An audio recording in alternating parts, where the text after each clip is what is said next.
Кто они, современные дети? 7 отличительных особенностей. Казалось бы, что сложного понять своих детей и хорошо воспитать, обучить их. В чем проблема? Прежде всего в том, что семья обычно объединяет 3 разных поколения людей. Теорию поколений выдвинули в 90-е годы прошлого столетия 2 исследователя. Они отметили, что каждые 20-25 лет мировоззрение людей отличается от убеждений предыдущего поколения. Теория очень быстро стала популярной. В отдельном видео я обязательно расскажу подробнее об основных характеристиках разных поколений взрослых людей за последние 100 лет. Но сегодня поговорим лишь о поколениях людей 21 века. Первое поколение, рожденные в нулевых, считаются первыми людьми экрана. Специалисты еще называют их кочевниками. Главное отличие – меньшая привязанность ко всему материальному. Зачем покупать жилье, когда можно его снимать? Зачем машина, когда есть каршеринг? С другой стороны, поиск духовности и в целом новых ощущений является важным приоритетом жизни. Так, если коротко, говорит теория поколений о современной молодежи.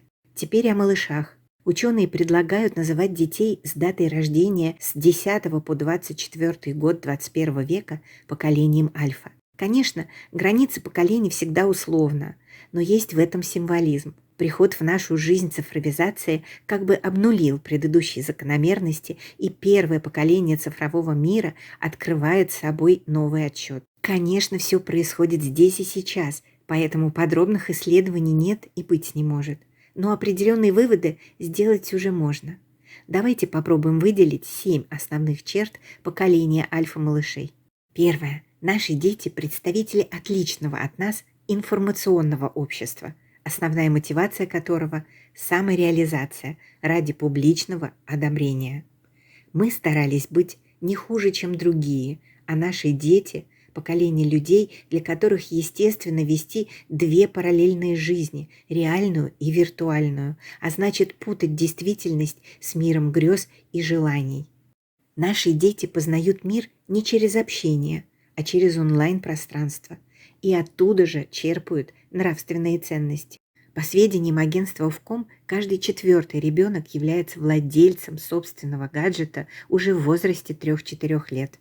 Второе. Наши дети креативны, открыты ко всему новому, но быстро бросают то, что не приносит моментальных результатов.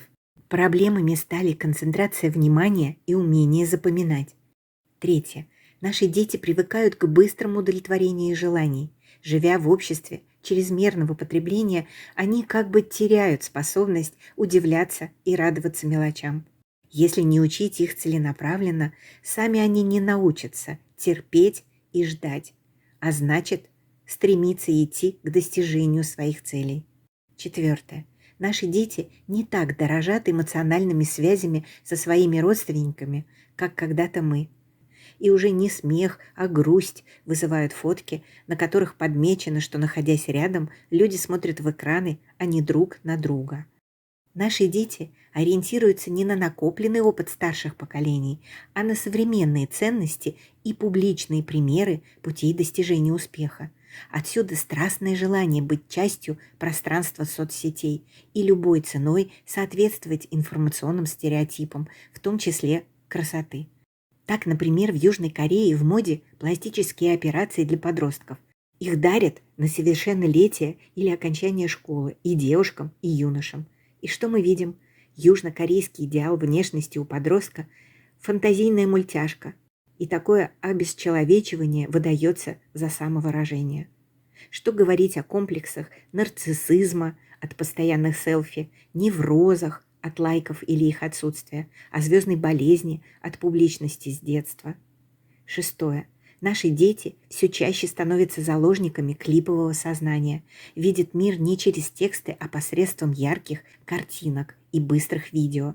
При этом они теряют те навыки, которые старшим поколениям кажутся обычными. Например, с трудом определят время по циферблату часов, особенно если на нем нет цифр. Вряд ли пройдут маршрут по бумажной карте, не запоминают номера телефонов и адреса. С трудом формулируют мысли, пересказывая, что видели или слышали. Седьмое. Наши дети – индивидуалисты и часто требуют признания своего авторитета. Для них нет границ, а взрослым свой авторитет еще надо заслужить.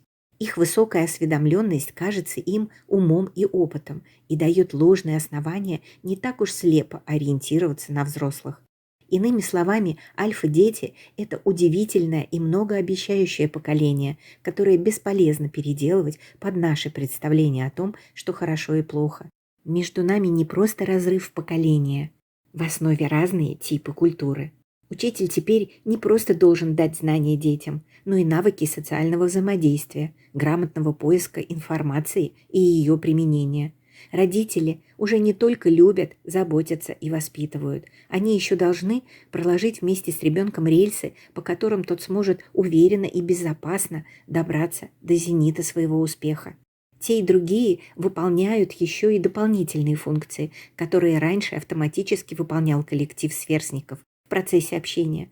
Обеспечивать привлекательность учебы, психологическую стабильность и эмоциональную разрядку. Надеюсь, взглянув на проблему отцов и детей с такого ракурса, вы не опустите руки. Наоборот, так интересно жить ради будущего своих детей, ведь они – будущее нашей планеты.